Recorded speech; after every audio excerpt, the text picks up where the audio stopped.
Thursday afternoon. It's 4 o'clock, and you're tuned into WILI 1495.3 FM, and you are, again, listening to Windham Weekly with your host, Ken Folan, the voice of Windham. And I am here with my dear friend and colleague, Mr. Mark Doyle, the successful member of the Board of Education, the man who wants to change the world. The heart of Windham, there, that's sitting right here. I don't know about the heart of Windham, but he's a nice guy, somewhat. But anyway, we have a huge guest tonight. And I promised you that last time we were on the air, we got a huge guest. I don't want to overdo the build-up. But I mean, we're going to talk about the theater. We're going to talk about plays. We're going to talk about a hometown hero. We're going to talk about an educator. We're going to talk about a veteran. We're going to talk about a man that I had to teach everything I know about drama to. Because, you know, he had all those other talents, and, well, you know my talent. I'm just great. So we're talking about the one and only Mr. Vincent Iovine, I shouldn't say former. He's always a teacher at heart, a retired educator from Windham High School, taught English for many, many years. Now, I know he worked in Hartford. He was also the director of the Windham Players. I'm sure over the years you, like I, went to many of his plays and saw the students do performances that were just beautiful, and every year they got bigger and better. Of course, they were never bigger than the ones that I had cameo performances in, such as The Music Man in South Pacific. I could regale in all my glory on the stage, helping these young tykes learn this business and showing our director, you know, the different steps. But Vinny, it is a real honor and pleasure to have you again in the station. I know I was told by Mr. Dennis O'Brien, Judge O'Brien, that you were a guest on his show not that long ago. And I think it's a big deal because Vinny is a huge person with a huge heart in the town of Windham. Thank you for having me here today, Ken. It's been a joy so far, and you're quite a modest guy for everything that you've done in the theater, especially the shows that I had directed at the school. Thanks so much. Well, my performances were to support the students, Vin. You know that. Mm-hmm. I mean, I didn't tell them about my career in acting prior on Broadway, and remembering, like, I knew lines from 10 different plays. Which play do you want me in? Okay, I know those lines. I didn't want to show off to the young kids.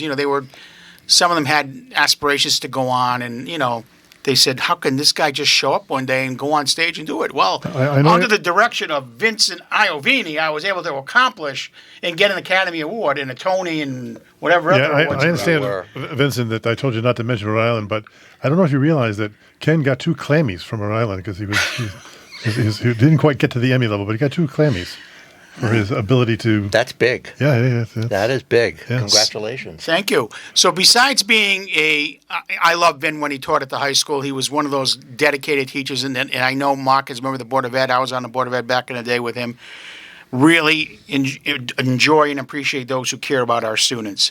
But there's a reason why Vin's on tonight. I'm going to let him tell us a little bit about what he's been up to since retirement, getting him to back here in this radio station to kind of enlighten you as to what will be happening one day soon in town. Well, thanks again for having me here. I retired from teaching in 2016, so it's been going on 10 years. About a year into my retirement, I decided to do the one thing that I had not done in my 30-some-odd, maybe 50-some-odd years in theater, and that was to write a show. So I began writing a Christmas musical. It was originally set to go on in 2023. We had space booked in town. We had all the pieces in a row, all the ducks in a row. But then I got pretty sick. I ended up with a hospital stay and some recovery time. I had to postpone things. And fortunately, I was able to put things back together. My wife, Jeannie, was so instrumental in getting things going. She's the one that actually recruited a songwriter who has been a godsend. He's just absolutely terrific.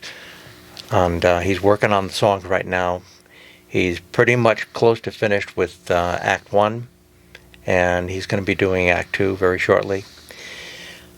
The show takes place in 1946, right to the end of World War II. It takes place in New York, and it centers around a young child by the name of Sonia, who is trying to put together some kind of event that would bring some Christmas spirit back to a neighborhood that is poor and it has lost a number of people, fathers, husbands, in World War II. One of them is her own father, who was killed in action. The show has 20 original songs in it, and it will have space for up to 30 people in the cast, about 50-50, about half adult and half children. And it will feature the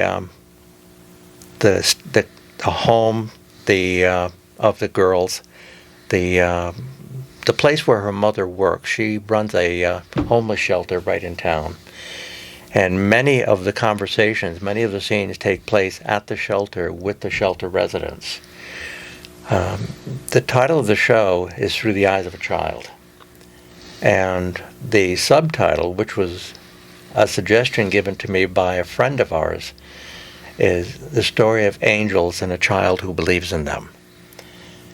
And I'm not going to give away the ending, but there is a number of surprises that will come up in the second act that are not necessarily anticipated, but they're foreshadowed in the first act. Mm-hmm.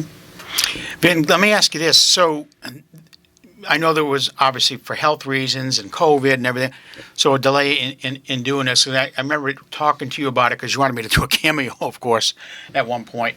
And of course, I'm more than willing to do that again. I still do. Oh, yeah. Don't you worry. I'll sign the contract. Talk to my agent. Maybe you even have room for Doyle. I kind of doubt that. Not room enough on the stage. You can not room on the stage for both of us. No, that's a fact. But anyway, so Vin is writing this play, and it's going to be put on in this, I would assume, in the December timeframe of 2026, not this Christmas. Correct. And the open tryouts will be, and everything will be announced, but the open tryouts will be in August of next year, and the play itself will be staged on the second and third weekends in December of 26. It'll run for 6 performances, 2 matinees and 4 evening performances, very much similar to what I used to do at Windham High School. Always gave the students a chance to experience a weekend and then a break and then another weekend. When you put in that much time rehearsing, hours, and this involves rehearsing dialogue, dance, and singing, the actors, the performers deserve to have more than one weekend to show their talents. And before the opening night, I usually have a little tour around town. We bring the cast to different places, the different schools, maybe the different convalescent homes, just to present a few of the songs and promote the show, give the actors a chance to perform in front of a live audience, and to give some entertainment to the people that we meet. Yeah, you did always do that with going to schools and giving them a little tease, as we say in the industry. Right. Right, because, I'm very familiar with the industry. You are. Mark could probably help you with that because Mark is on the Board of Ed. Yes, indeed. And he could probably line up some schools to get you in there. Can I ask, I'm assuming there's going to be some kind of a charge to go to the show. No need to say a dollar amount. Mm-hmm. Is that going to benefit a particular program? Because I know you're huge with the helping the veterans. We'll cover the expenses, first of all. We're correct, yeah. Some of the funds will go to the location where we're holding the show. That's going to be at the First Congregational Church. That's right on Main Street. On Valley Street. Valley Street. On Valley Street. That's where the auditions are going to take place also. So to recognize them, we're going to donate whatever we can to the church, and whatever's left will separate to the veterans, maybe to the local soup kitchen. Is that the bread box location that you're talking about? No, No? that's the St. Paul's Church Okay, there. all right. You're thinking about that's Yeah. a different one. Bottom line is, Oh, okay, I we know will what you're talking find about, okay. whatever we have left as far as profit, we will distribute to those who need it. Right. Now, do you have a choreographer working with you, or are you doing the dances as well as the script? No, I still need a choreographer. Oh, okay. I still do. We are putting together a team right now. Like I said, right now we have the songwriter, we have the pianist. You might know the pianist. She is Mrs. Janine Spink. Do you remember Miss Spink, Mark? No, I don't From know high that school. fact. She played all the time. Oh, yes. I'm Janine sorry, I Spink do. was Yep, I do. was the pianist and the anchor Yep. of the pit for Right. all of Yep, the yep. musicals I did at Windham High School. Right. So anyway, we are talking to Vinny Iovine here on Windham Weekly. If you want to say hello, maybe you're a former student, colleague, a parent whose child had the pleasure of having him as an English teacher or being part of the Windham Players, you can call in at 456-1400 because I know he'd love to hear from you. If you're available to give him a call, that'd be great because we're going to get a little past the play shortly because Vin's got a lot of work to do that. So we're looking at next year, a lot of work to go in building this show. And, I know my lawyer's talking to his people about my contract for the cameo. I still fit into the old Windham Players sweatshirt I received, for. I'm glad to hear that. It's unbelievable. When you're in the business, you got to stay fit. You do. Right. Absolutely. Right. So, Vin, so you've retired, you're writing a play, and I'm so glad, And by the way, for people from WILI, you might remember Vin's son, Aaron Kupek. My stepson. Stepson, doesn't matter, son. It's to me, is a son. And he did for years the news on WILI, too. So you do work with veterans. I remember talking to you that over the years. Why don't you tell us a little bit about your background, militarily, and how you landed on, how did you go from the military, you were involved in a war, and I'll let you get into all that, and then you got into education, and you made a difference in the lives of thousands of kids in our town. Okay. Well, I'll date myself right now. I graduated from St. Michael's College in 1969. Wow. You're old. No, I'm only kidding. He looks great, ladies and gentlemen. He looks great. I'm actually 78. 78 now. Yeah. You do look great. Wow. Thank you. So about 6 months after I graduated, actually about 4 months, I decided to enlist, despite the fact that I'd already been accepted to graduate school, the Catholic University Graduate School of Drama. So you went. So for your bachelor's, you didn't go to become an English teacher. You Not really, right away. Not right away. Not Yeah, right okay. away. I had to go through another graduate program. Correct. To get that. So I went through 2 graduate programs. But first I went to drama school. But like I said, I called them and asked them if they would hold my acceptance until my military obligations were completed, and they would. So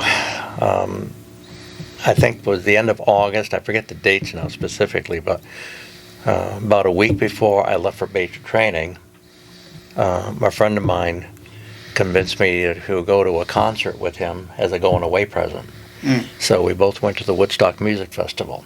Wow. And a week later, I came back. Took you that long, huh?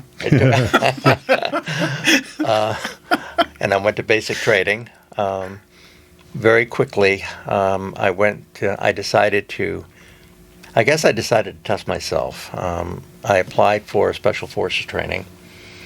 I got in, but before I could start, I had to go to airborne school. Finished their basic training, completed that. Once I was done with the training, which all told took about 18 months, I was deployed to Vietnam. Mm-hmm. When I got to Vietnam, military was kind of strange at that time. I don't know if they still have this, but they have what's called a TDY, where personnel are loaned out. Well, at the time, there was a wind down of certain units, and mine was one of them. So, because of my background, I was a Special Forces medic. Tantamount, from what I was told by the doctors who taught the class, it's approximately equivalent to 2 years of medical school. So I was deployed, and I was TDY'd to the 173rd Airborne Brigade because their village of Bongsong needed a village doctor. So I was operating on my own as a village doctor for 3.5 months. When the 173rd redeployed back to Fort Campbell, Kentucky, I was transferred up north to the 101st Airborne Division. They had just lost a complete recon LERT team to an ambush at their pickup site.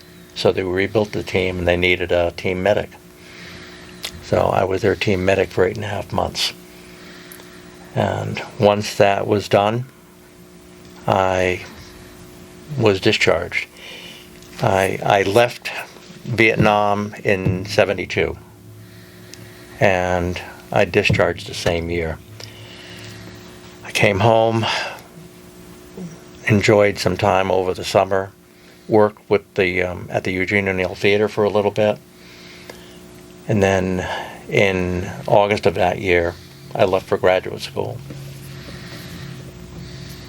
That was 2 years there. In '74, I graduated from there. I worked in theater professionally for about 2 years. I honestly just didn't decide. I decided I didn't want to live out of a suitcase. It's not, Vin, it's not easy. You made the right choice. I've been going back and forth to the West Coast in my career. Yeah. Well, that's when I decided to go into teaching, but in order to do that, I had to go back to Get school. your degrees and certifications. And that's how I ended up in education. Right. So ultimately, you ended up at Windham High School. How long did you teach at our high school?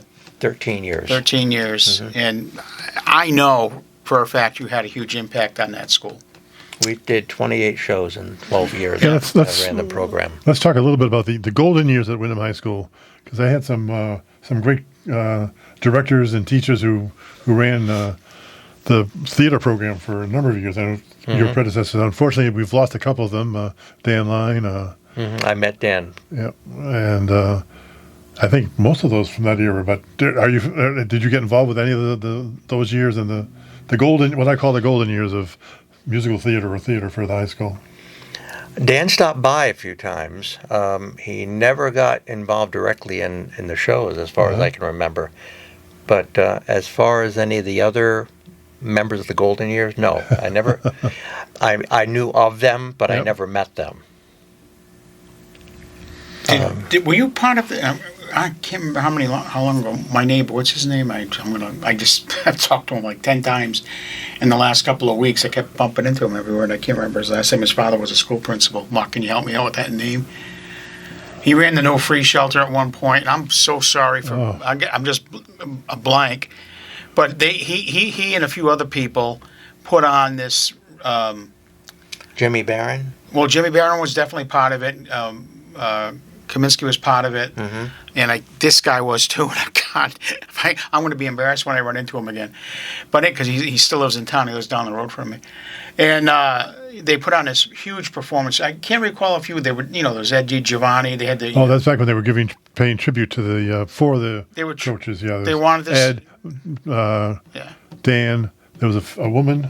Yeah, music director. And I can't remember the fourth person. Because it was about funding for the arts at the schools. They were, and it was a heck of a show. And I think we still got the video of it. There is a show that I work with Jimmy and Steve Kaminsky. Yeah.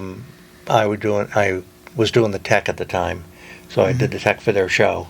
Oh, for the big production. Right. That was huge. It was a huge production. It was very big, and they pulled it together in a short time too. Right, that was at the ACT school. They did it, right? No, they did it at the high school. They did it at the high school. It was a big fundraiser. It was at the high school. They were because we were at that time on the board. Funding was being cut left and right for everything, and they did a heck of a job. All right, I remember that, but I also remember something. I also remember special at the Act School for the coaches. No, that coaches is a whole different. Well, the directors, the theater people. But okay, we'll continue. So you were part of that. You did the technical I was. piece of it. I was in the booth. Yeah. Yeah. Now, have you kept in touch with any of your students? Oh, a lot of them. It's not uncommon for me and Jeannie to be walking around in town or going shopping and hear somebody, I hear my name, Mr. I. They never really learned how to pronounce my last name, so I was known as Mr. I when I was at the high school. That was for the Iron Man, I think was your nickname. You didn't know about it. Right. No, I'm only kidding. I don't know what your nickname was besides Mr. I. That's what I used to call you. Okay. No, and they would come up and, unfortunately, when a teenager grows up and 10 years later, they physically change. So it was very hard. It's very hard for me to recognize many of them by how they look now. They tell me who they are. We have a chance to reminisce, and I don't think people realize how much it means to a retired teacher to have students come up, search them out, and spend time talking to them years after they've been in school with them. So yes, I still see them. I still see some of the parents at the rallies we've had recently. I saw several of them. We had a chance to chat. It's a feeling of completion. It's a feeling that you did make a difference, and I'd like to think, even though I'm sure I stepped on some toes in the 13 years I was at the high school, because I tend to go after things. Probably not the most diplomatic, but I try to get things done.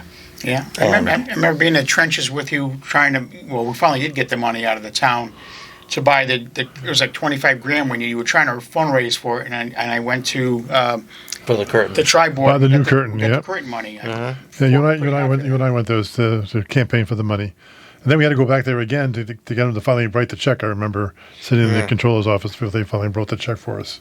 Yeah, that was a fire hazard. That was a nightmare waiting to happen. Oh, it was. The condition of those curtains. Yeah. Yeah.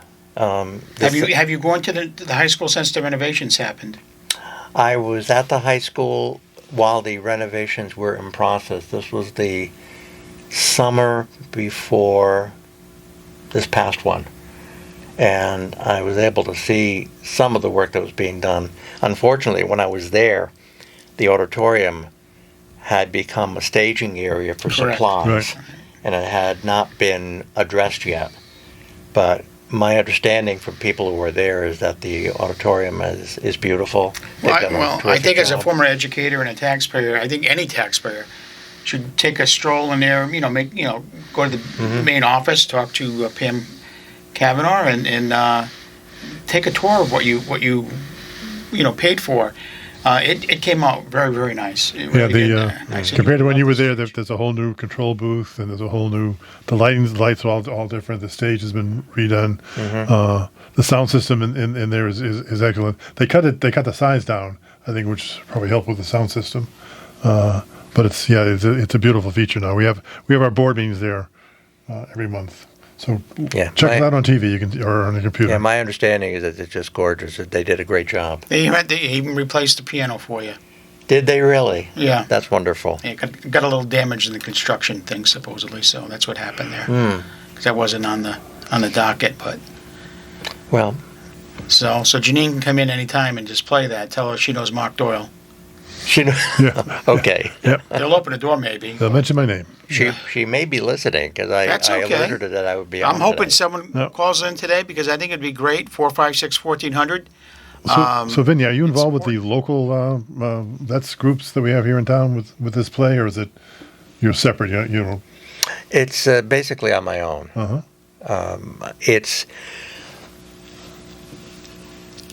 I include veterans in the story simply because I'm one, and I want that to be something that is showcased as along with the lives of the people, the families who go on after the veterans are gone.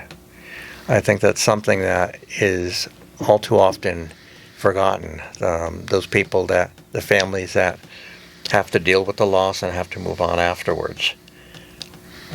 There's a lot to it, but there's also a need to look forward and be positive about the directions that these families are taking. And I like to think that what I presented in the story is not only particularly one veteran who had gone through major upheavals in his life, finds himself in this homeless shelter and finds,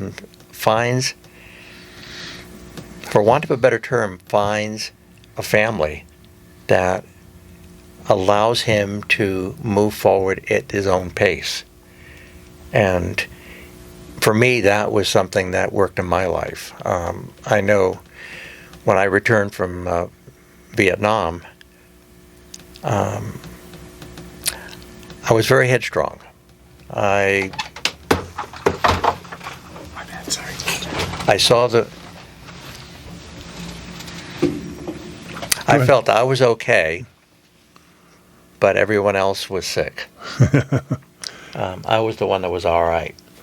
And it took me many, many years to finally come to the realization that it was just the opposite.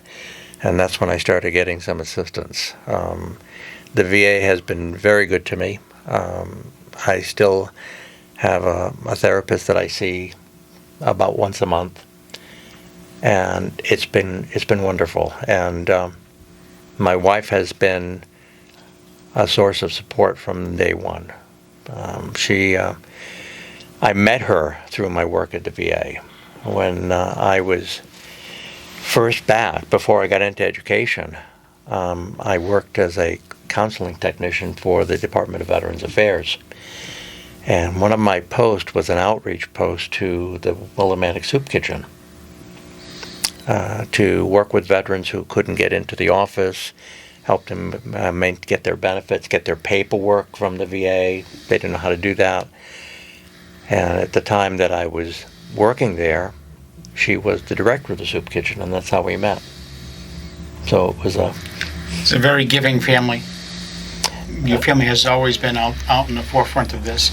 I like to think so. And, and as a career in education, again, Mark and I, we're back to what we want to do on this show, which is focus on education, educators, and the students. And I'm hoping we have a few things lined up in the next couple of weeks to continue what we care about the most. And it's not promoting a play, it's not promoting a person, it's promoting the community in that positive light. You happen to fit the bill because you are, this play is about helping people get an understanding of what it's all about. You're one of my favorite educators back when I was on the school board. You always had my ear. I enjoyed your mother's meatballs. She made them flat, right? Remember you taught me how she made hers flat, not round, oval. All right. So they're meat tires. I don't know what part of Italy she came from, but my meatballs are still round. So they're pretty much meat tires, is what you're telling me. Yes, they were flat, Mark. They were like oval flats. So Vinny, let's go back to oval.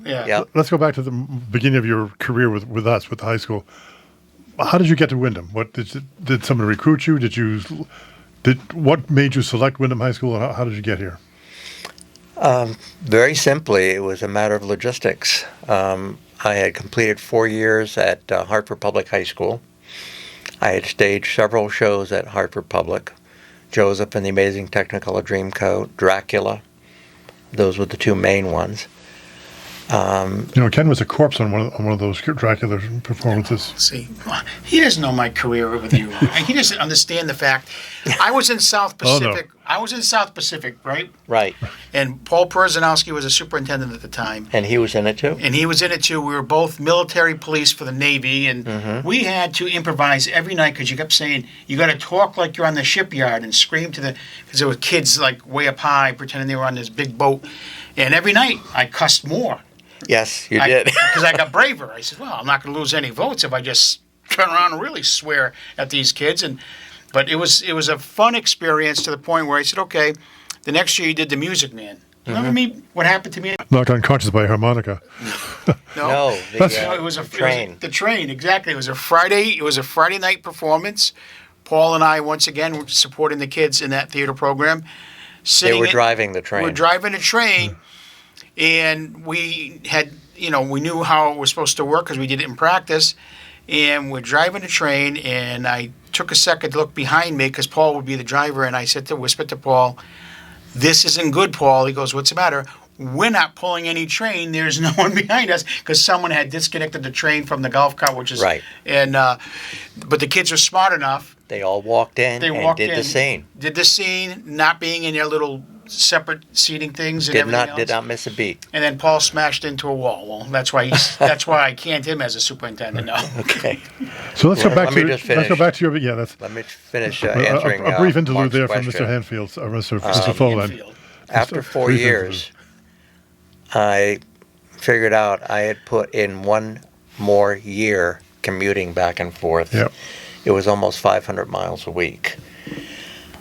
That's when I decided, for my sanity, I either had to move to Hartford, which I didn't want to do, or I had to find something closer to home. And that's when I started sending applications out. And one of the applications I sent out was to Windham High School. And at first, they hired someone else in my place. So I said, okay, I guess I'm going to go back to Hartford. Then shortly after that was done, I got a call from the then principal at the time, Mr. Gene Blaine. Gene, yes. And wanted me to come in, and evidently the other person had taken another position, and I was the second in choice, and I got the position. That's how I ended up at Windham High School. The second in choice, first in our hearts. First in our hearts, Thank you. absolutely. That's from the the heart of Windham. What play is that from, Jay? Is it from a play? No. See, I have many scripts in my head. I'm also a writer too. Are you? Oh God, yes. Yeah. I've written my obituary and a few other things. He was a great man, humble too. So. Yeah. Okay. So when you retired, was that the end of the? Because was it a budget situation where they stopped doing plays or stopped the group? Because I know they're building it up. You must remember Dara Bowling, right? I do know Dara Bowling. She's another committed teacher, and we actually had the kids on earlier this year from the middle school, and she. Put a performance the second year in a row, and so I'm wondering if that's something that's going to grow back to the high school. We have a caller. Go ahead, caller. Hold on, let Mark put his headphones on so we don't get feedback. Headphones on. All right. Go ahead, caller. Go ahead, caller. Hi, Mr. I. It's Tammy Grogan. Hi. Just so you know, Tammy, his eyes lit right up there. His eyes lit up. All right. Tammy, you got to turn down your radio. Turn down your radio, please. I did. Okay. How are you? So glad to hear that you're writing a show. Well, the play itself is written. We're just waiting for the songwriter to complete the music. The auditions, I don't know if you heard, are going to be next August, and everything is taking place at the First Congregational Church on Valley Street in downtown Willimantic. I'm sure you will have plenty of people come and fill those roles. Well, I'm going to need a lot. It's got a large cast. It's about 50-50 between children and adults. And it takes place in 1946 and in New York City. So it's there's quite a bit more involved, but in the interest of time, there's 20 original songs in it. There's enough, there's singing for everybody. Everybody does some singing, either solo or in groups. And there's a few interesting dance numbers that we've included also. Wonderful. Tammy, what's your son Frank doing these days? He might need him down here. He might. Well, Frank lives in New York. He went to, left Windham High, went to Eastern, did theater there, and then went to New York to do off-Broadway there. Did about 19 shows, and now he writes commercials and markets for large companies like Home Depot, Coca-Cola, things like that. That's great. But his acting degree is really what led him to that job as well. It's the same sort of deal. You have to put everything in perspective and hand out a good show. Yeah, that's how I met Frank. He was the lion in The Lion King. Yep. That's when I first met her son. In The Wizard of Oz. Yep. Yeah, The Wizard of Oz. He was also Yeah. fake. Like I said, Tammy, I'm so tired from going east to the West Coast with my talented career in the He was theater. also Fagin in Oliver. He was Fagin Yes, he and was Oliver. Fagin. Yeah. Yes. So Did a terrific He's job. done many shows, great, and so did my daughter Emily. They both did Yeah, shows that's there right. with Mr. I. He's wonderful. I've worked with him. I hope everybody comes out and auditions for you because they'll get a great experience. I appreciate sure. that, Tammy. Thank you. We really appreciate you taking the time to call Mr. I because he's a vital part of our community. Him and his wife, and Yeah. he's given so much. And I hope when the play is finally out, he doesn't have to use my name to build it up. But hopefully when the play is finally out, it's a huge success and it can benefit whatever group he desires to help. Basically, I hope so too. As a 30-person play, Ken's going to do it as a one-man act. Yeah. Ken can do a lot of one-man acts, I That's think. true. Hey, He's easy, doing Tammy. one now. All right, thank you for calling, Tammy. Thank you, guys. Have a please great give my evening. best to Frank, would you please? I will. Have a great holiday too, you guys. Likewise. Bye. Bye-bye. See, that's what makes our community special when you have someone out there who hears a voice, makes a call, and makes a couple old actors feel good. You know what I mean, Yeah. Vin? You and I, we can commiserate over the struggles of rehearsals, or the dress rehearsals, the learning the lines, and not having the right words. Granted, Mark never lived the life in the theater like we have, but No. he's getting the picture. No, It's not no. easy. He never won a Clammy, as he said. There's a general rule of thumb in theater. You, from the time you were in the shows that I did with you, or you did with me, Oh, no. You got it right the first time. for every minute on stage in a musical, for every minute, there's anywhere from 3 to 5 hours of rehearsal time. That's it. It's a little bit less for straight shows, but the public doesn't know that, and you don't want them to know that. You want them to see a story that runs seamlessly from beginning to end.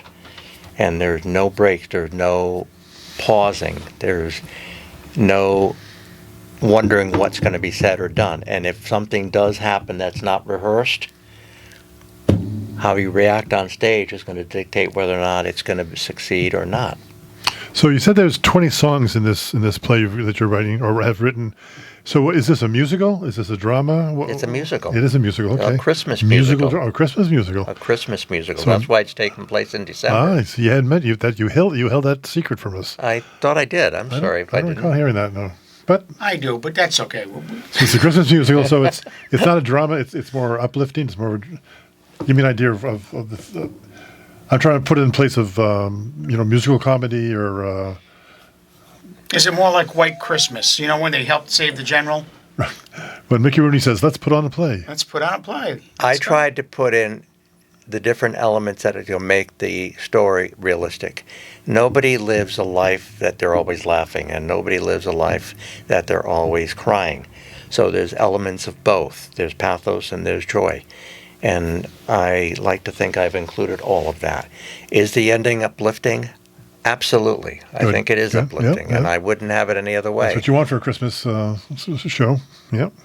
Well, I think we all want to have a story that's going to make us smile, make us feel good about ourselves. Yep.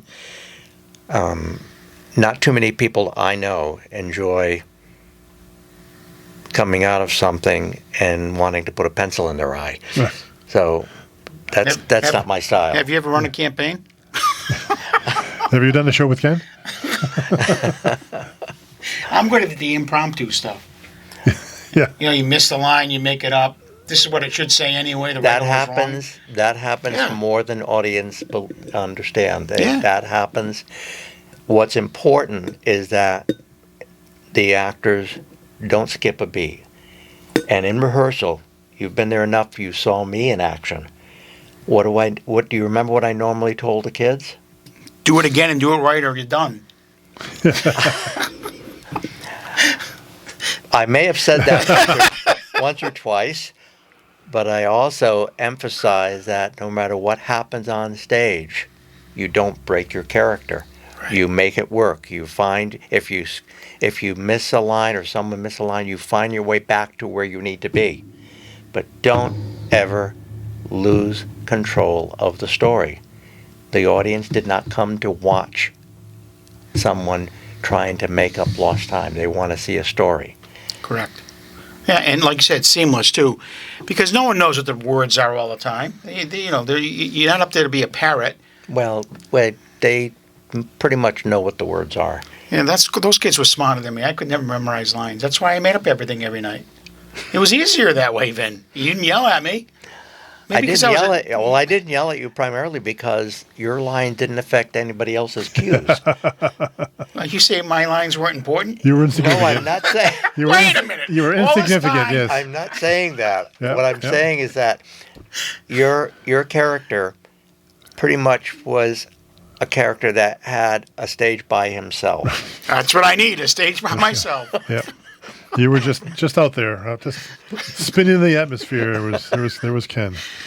Oh, gosh. But, Do you remember who actually painted that backdrop in South Pacific to make it look like a boat? Ken doesn't remember the little people, so I should, but I don't. And Mrs. Crosby. Mrs. Crosby, that's right. Yeah, because her son Bart was in the play. Bart was, and Emily. Emily, And yeah. not Caroline. Oh, shoot. the younger daughter. Yes. She played the lead, in fact. 'Cause I remember Bart saying to me when I kept screwing up, he said, "Just take your time, Mr. Fallen. It'll be all right." And I said, "Bart, I think I'm I'm a- showing my age right now. I don't remember the name. well, it happens. I can't even remember my neighbor's name, and I But, just talked to him a week ago." Yeah, and Mrs. Crosby was just an incredible artist. I didn't realize You always had good family members who Yeah. came in, and those sets were always probably over the top. I remember one year I don't know what play it was, where it was snowing and you spent the extra money to get this machine and made it look like it was snowing and it was lights and stuff. It was incredible at a high school level performance. I couldn't believe it. I've always considered the scenery to be another character.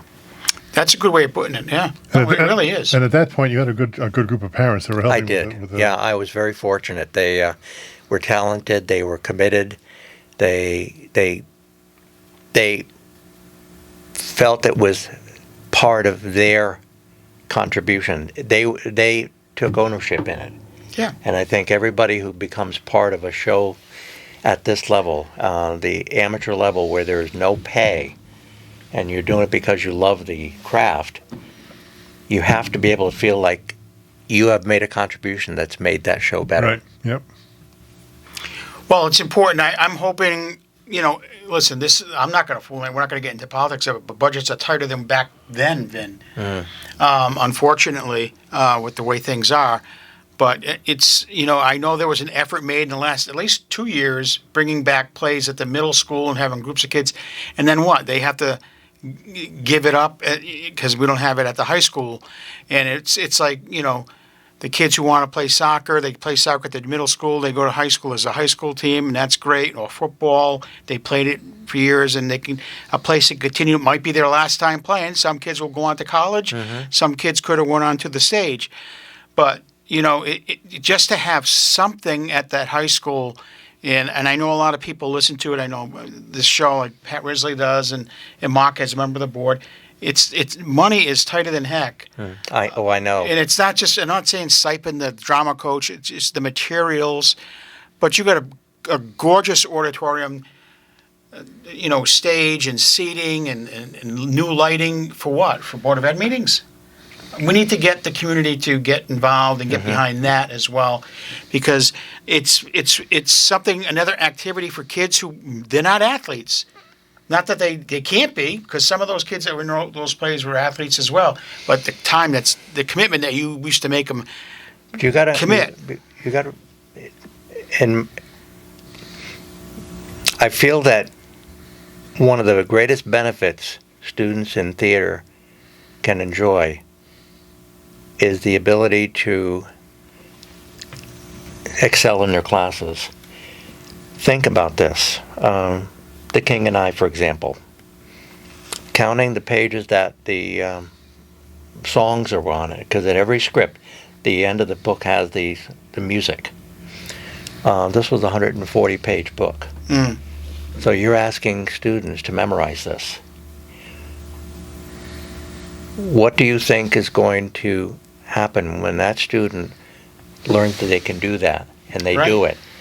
Their ability to remember facts, their ability to work on problems in their classes is going to be much smoother for them. It's no. I mean, stats will prove me right that kids that are in the band, kids that are in drama, have a much higher grade average, grade point average, and not taking anything away from student athletes. Student first, athlete second, right?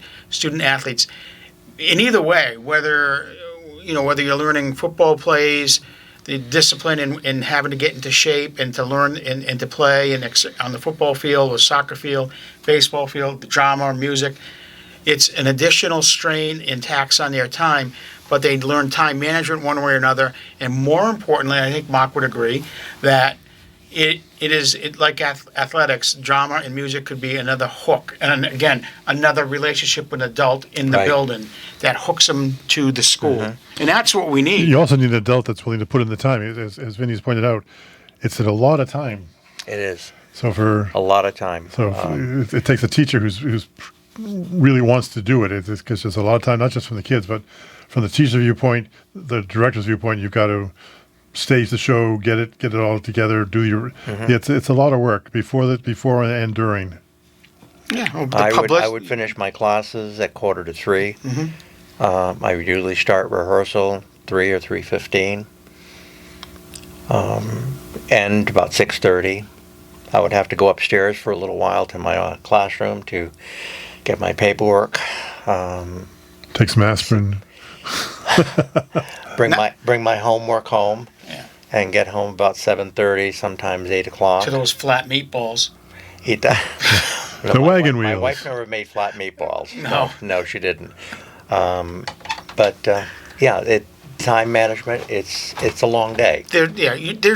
When you're on a team, when you're in a play, when you're in a band, you're learning a lot of disciplines, and that's all helpful to get into a college. It's all helpful when you get into your career, because your job is always 9 to 5, and you got to juggle, what's going on. You've got to juggle a lot. Besides me, do you know of anybody who made it big in the theater? I mean, besides. So does that mean we have 9 minutes left or 3 minutes left? All right, we put it up 3 times, so I wasn't sure.